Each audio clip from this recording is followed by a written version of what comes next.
Hello everyone. पिछले video में हम पढ़े थे ब्लड के बारे में। आज इस वीडियो में पढ़ेंगे ब्लड ग्रुप के बारे में। ब्लड ग्रुप के बारे में पढ़ने से पहले हमें दो चीज़ आनी चाहिए। दो चीज़ कौन कौन सी है? जब मैं आपको ब्लड पढ़ा रहा था तो मैं बोला था कि ब्लड में प्लाज्मा एंड फॉर्म्ड एलिमेंट,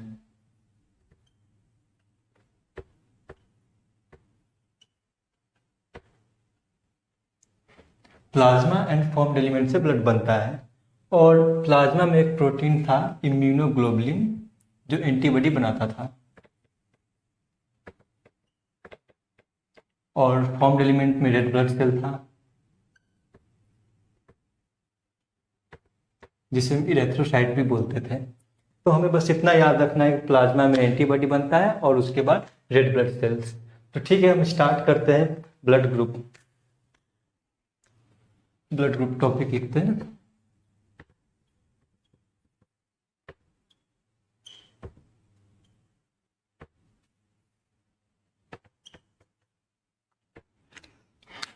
आपने सुना होगा कई आदमी से कि वो बोलता है कि मेरा ब्लड ग्रुप ओ है, कोई बोलता है कि मेरा ए है, कोई बोलता है ए बी है। ये सब कैसे क्लासिफाई किया जाता है, किस आधार पे बताया जाता है किसका ब्लड ग्रुप कौन सी है? तो इसको इस तरह बताया जाता है। रेड ब्लड सेल के ऊपर, ये रेड ब्लड सेल हुआ, ये न्यूक्लियस नहीं है, ध्यान देना। मैं बस इसको disc shape by concave shape दिखाने के लिए ऐसा स्ट्रक्चर में बनाया हूँ।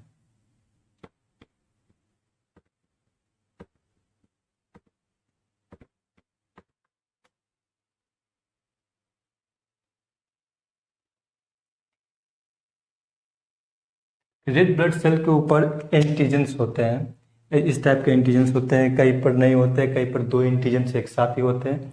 तो ब्लड ग्रुप को क्लासिफाई बांटा गया है यही एंटीजेंस के बेस्ट पे। तो हम ऐसे लिख सकते हैं,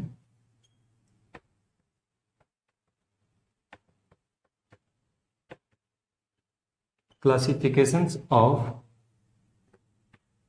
blood is based on presence or absence of antigens। और एंटीजेंस कहाँ है?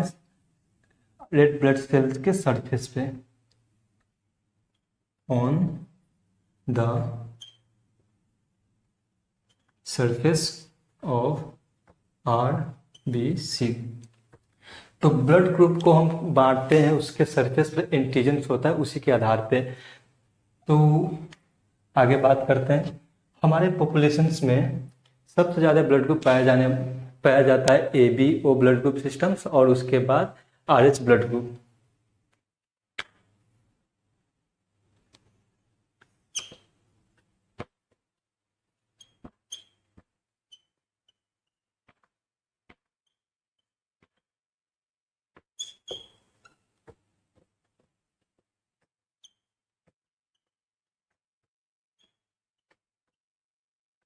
ठीक है, तो हम ABO ब्लड ग्रुप को स्टार्ट कर रहे हैं। तो हम ABO ब्लड ग्रुप अब पढ़ रहे हैं।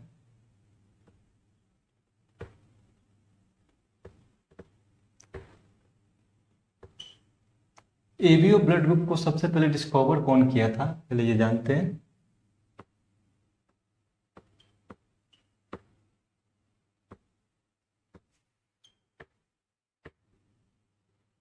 Carl's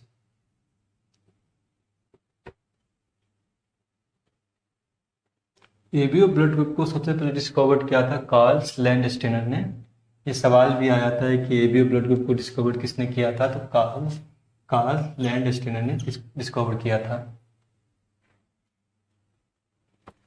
ABO blood group system किस आधारित पर बेस्ड है? तो ये एंटीजन पर तो ब्लड ग्रुप बेस्ड होते ही है। तो कौन से एंटीजन A और B एंटीजन पर बेस्ड है? बेस्ड ऑन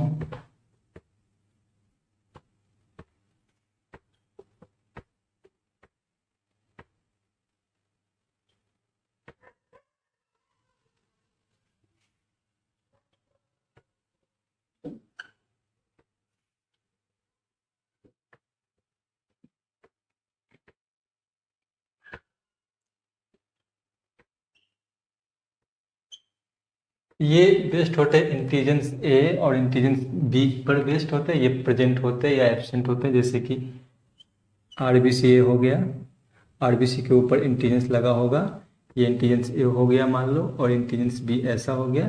ये दोनों होगा या दोनों किसी एक पर एक ही होगा, या तो दोनों नहीं होगा। तो इस आधारित पर एबीओ ब्लड ग्रुप सिस्टम को बांटा गया है।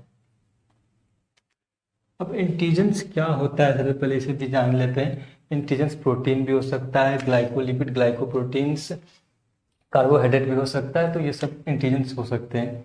और इंटेलिजेंस को हम ए ग्लूटिनोजेंस भी बोलते हैं। क्या? ए ग्लूटिनोजेंस।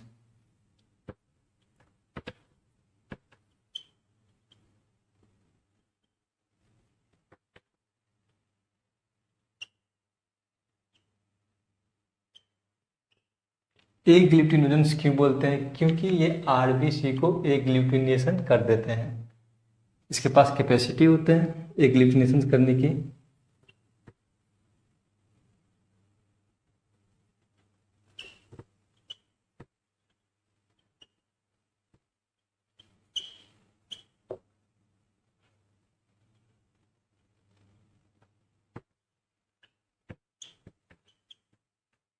ए ग्लूटिनेशन का मतलब क्या होता है? आरबीसी को collections of red blood cells, इस सब को एक साथ कलेक्ट करके चिपका देता है और बड़े से मास में कन्वर्ट हो जाता है। इससे कह देता है कि क्लम्पिंग ऑफ ब्लड, ब्लड को क्लम्प कर देना। ये इंटेलिजेंस का एक काम होता है, ब्लड को क्लम्प करना। तो इसीलिए हम ए ग्लूटिनेशन भी इसे बोलते हैं, क्योंकि ये ए ग्लूटिनेशन ऑफ आरबीसी, आरबीसी को क्लम्प कर देता है। तो ठीक है, हम आगे बढ़ते हैं। लैंडस्टेनर ने एक रूल दिया था कि किसी भी इंसान के अंदर एंटीजन हो तो उसके करस्पॉन्डिंग एंटीबॉडी नहीं होगा। इसको हम स्ट्रक्चर से अच्छे से समझते हैं। जैसे कि ये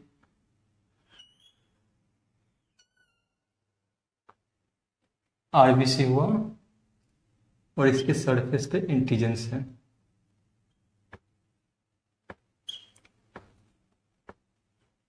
ये ए एंटीजन्स है, बाइकॉन्केव दिखाने के लिए।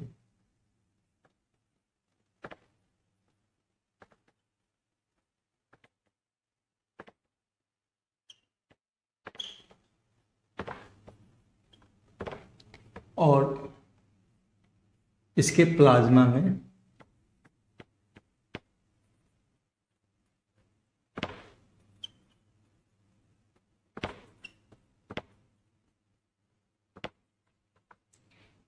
में एंटीबॉडी बी होगा। क्यों होगा? स्ट्रक्चर समझ में आएगा।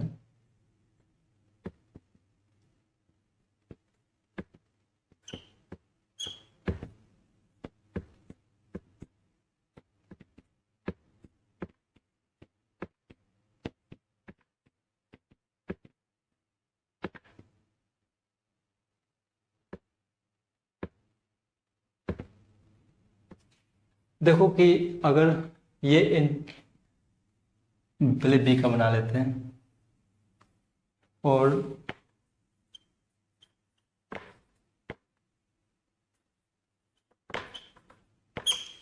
इसको ए बोलेंगे, बी ब्लड ग्रुप बना लेते हैं पहले।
ये देखो कि जैसे कि अगर इसमें एंटीबॉडी बी है तो इस ये एंटीबॉडी ये आरबीसी से नहीं चिपक पाया, क्योंकि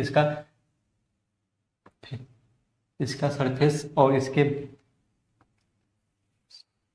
फेस से थोड़ा डिफरेंट है, तो ये नहीं चिपक पाएगा इससे। लेकिन यही यही एंटीबॉडी बी एन, बी एंटीजन से चिपक जाएगा। तो इसीलिए हम कहते हैं कि बी वाला ब्लड ग्रुप ए को नहीं दिया जा सकता है और ए वाला ब्लड ग्रुप बी को नहीं दिया जा सकता है, क्योंकि इसका एंटीबॉडी इससे चिपक जाएगा और ये चिपक जाएगा तो पहले एक से ये चिपकेगा और ये दूसरे आरबीसी से चिपकेगा, ये तीसरे से, ये चौथे से, और कई एंटीबॉडी होगा वो उससे चिपकेगा। इससे ब्लड पूरा क्लम्प कर जाएगा और ब्लड का दौरान रुक जाएगा। इससे इंसान की मृत्यु भी हो सकती है। तो अगर ए एंटीजेंस हुआ तो ब्लड ग्रुप ए होगा, बी एंटीजेंस हुआ तो ब्लड ग्रुप बी होगा, और अगर ए एंटीजेंस है तो उसके प्लाज्मा में बी एंटीबॉडी होगा, अगर बी एंटीजेंस है तो उसके प्लाज्मा में ए एंटीबॉडी होगा। क्योंकि इसके पीछे रीजन है कि अगर ए एंटीबॉडी हुआ तो ये जाकर इसके सरफेस से चिपक जाएगा। अगर दोनों एंटीजेंस हुआ तो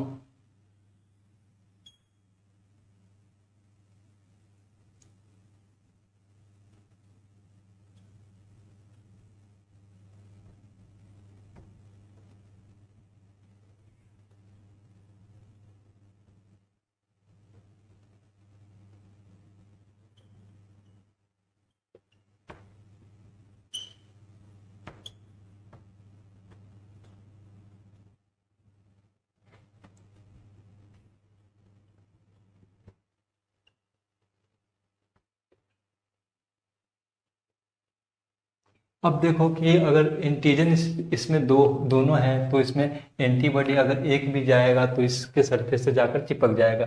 अगर ए एंटीबॉडी भी जाए तो इसके सरफेस से चिपक सकता है, और उसके बाद बी भी अगर चला जाए तो इसके सरफेस से चिपक सकता है। इसीलिए नेचर ने इस इसके पास एंटीबॉडी होता ही नहीं, इसमें बनाया ही नहीं।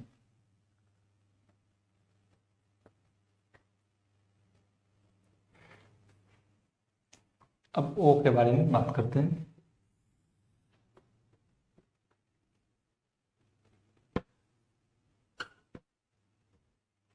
इसका ब्लड टाइप लिख लेते हैं,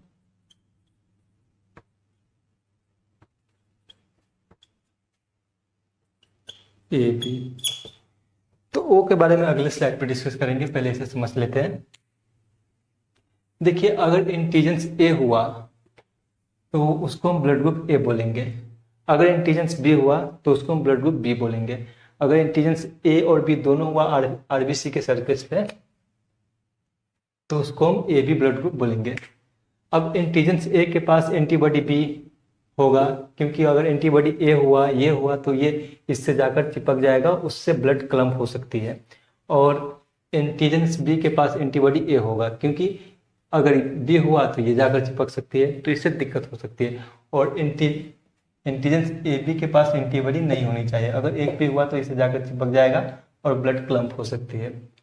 तो इसीलिए कहते हैं कि अगर किसी को अगर ए ब्लड ग्रुप दिया जाए तो क्या होगा, ए ब्लड ग्रुप एंटीजेंस जाएगा और इसके खिलाफ प्लाज्मा में एंटीबॉडी बना देगा ये, और ये इससे जाकर चिपक जाएगा एंटीबॉडी और उससे ब्लड क्लम्प हो सकती है। और ये भी अगर इसको दिया जाए तो ऐसे ही सेम कंडीशन होगा, ये जाएगा और बी एंटीजन के खिलाफ एंटीबॉडी बना देगा ये, और एंटीबॉडी बनाएगा तो ये चिपक जाएगा आरबीसी में, आरबीसी चिपक कर ब्लड क्लम्प हो सकता है। और उसके बाद इसमें हम ये ब्लड ग्रुप दे सकते हैं, क्योंकि इसके पास एंटीबॉडी होता ही नहीं। एंटीबॉडी नहीं होगा तो एंटीबॉडी कहाँ से बनाएगा, एंटीजन जाएगा, एंटीबॉडी बनेगा ही नहीं, तो ये ब्लड ग्रुप इसे हम दे सकते हैं। और उसके बाद ये भी इसे हम दे सकते हैं ए बी ब्लड ग्रुप को, क्योंकि इसके पास एंटीबॉडी बनाने प्लाज्मा में एंटीबॉडी होता ही नहीं है। जब एंटीबॉडी बनेगा ही नहीं तो ब्लड क्लम्प होगा ही नहीं। ठीक है, हम ब्लड ग्रुप ओ के बारे में अगले स्लाइड में देखते हैं। तो ब्लड ग्रुप ओ हम देख रहे हैं, ये आरबीसी हुआ। आरबीसी के सरफेस पे कोई एंटीजेंस ना हो तो उसे हम ब्लड ग्रुप ओ बोलेंगे।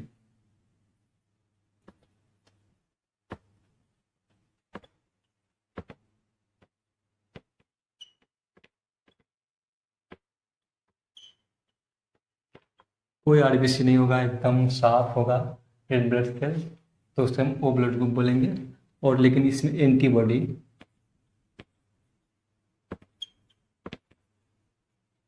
दोनों, anti a and anti b, दोनों एंटीबॉडी इसमें होते हैं। ब्लड टाइप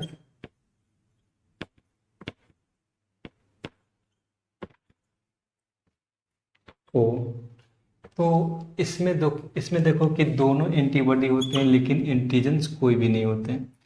तो हम समझ सकते हैं कि कोई भी किसी को अगर ब्लड दे तो एंटीजेंस इसमें है ही नहीं, एंटीजेंस नहीं है तो एंटीबॉडी बना नहीं सकता कोई भी ब्लड ग्रुप वाला।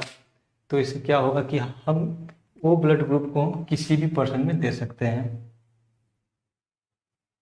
तो वो ब्लड ग्रुप सिस्टम को हम यूनिवर्सल डोनर भी बोलते हैं।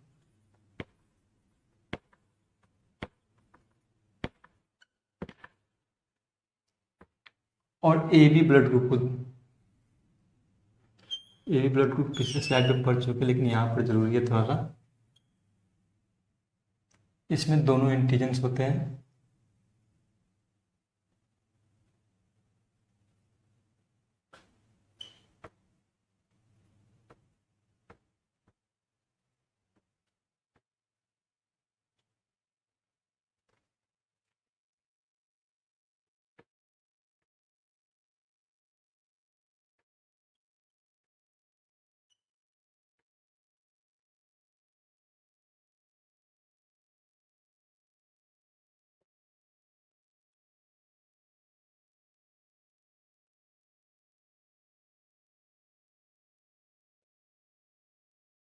और एंटीबॉडी इसमें नहीं होते हैं।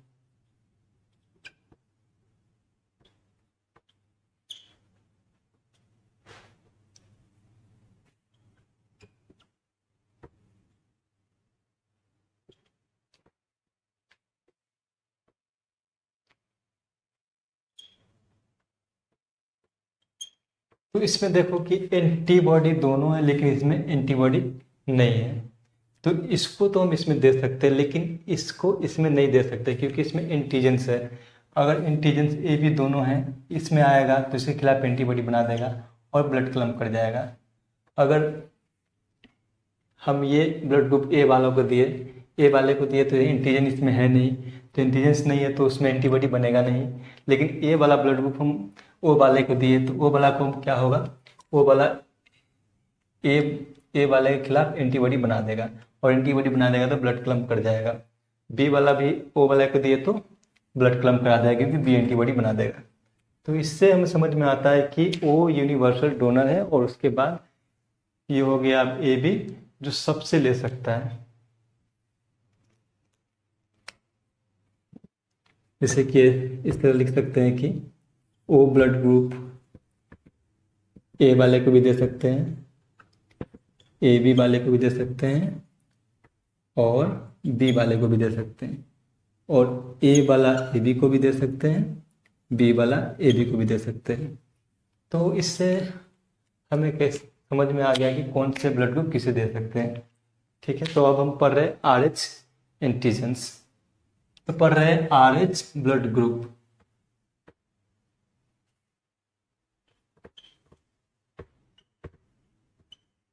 आर एच ब्लड ग्रुप को हम आर एच फैक्टर भी बोलते हैं।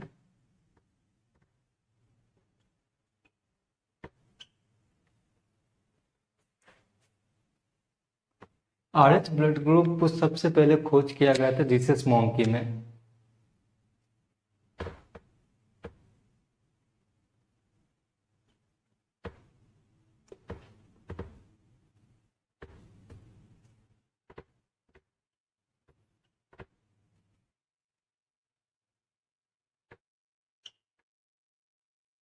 सबसे पहले देखा गया था कि रिसर्च मोंकी में R H positive blood group है और उसके बाद इंसान में भी 80% ह्यूमन में भी आर एच पॉजिटिव एंटीजेंस है जो डी एंटीजेंस होता है। अगर डी प्रेजेंट हुआ तो RH पॉजिटिव बोलेंगे, अगर डी इंटीजेंस एब्सेंट हुआ तो RH निगेटिव बोलेंगे। एक यही RH ब्लड ग्रुप सिस्टम पे एक इरेथ्रोब्लास्टोसिस स्पिटैलिस एक डिजीज होता है न्यूबॉर्न बेबी में, उसे समझते हैं पहले।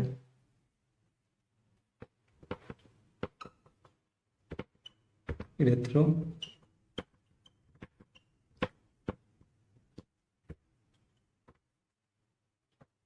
फिटैलिस, ये न्यूबॉर्न बेबी में एक डिजीज होता है, जैसे कि एक टर्म्स होता है मदर RH नेगेटिव हो जिसमें डी एंटीजेंस एब्सेंट हो, और उसके बाद फादर्स RH पॉजिटिव हो। तो इन दोनों को अगर मैरिज हो जाए तो बेबी होगा जो फादर से RH पॉजिटिव एंटीजेंस इनहेरिटेंस होगा बेबी में, फादर के द्वारा RH पॉजिटिव एंटीजेंस बेबी में जाएगा, और उसके बाद फर्स्ट बेबी तो नॉर्मल होगी और सेकेंड बेबी के समय RH पॉजिटिव एंटीजन के खिलाफ मदर एंटीबॉडी बना लेते हैं, और एंटीबॉडी बनाने के बाद सेकेंड बेबी को 2 से 3 महीने के बाद मिसकैरेज करा देते हैं, जैसे कि मार देते हैं, उसके खिलाफ एंटीबॉडी बना लेते हैं, और वो एंटीबॉडी उसके ब्लड में जाकर रेड ब्लड सेल्स को एग्लूटिनेशन करा देते हैं और उसको फेगोसाइटोसिस मार देते हैं।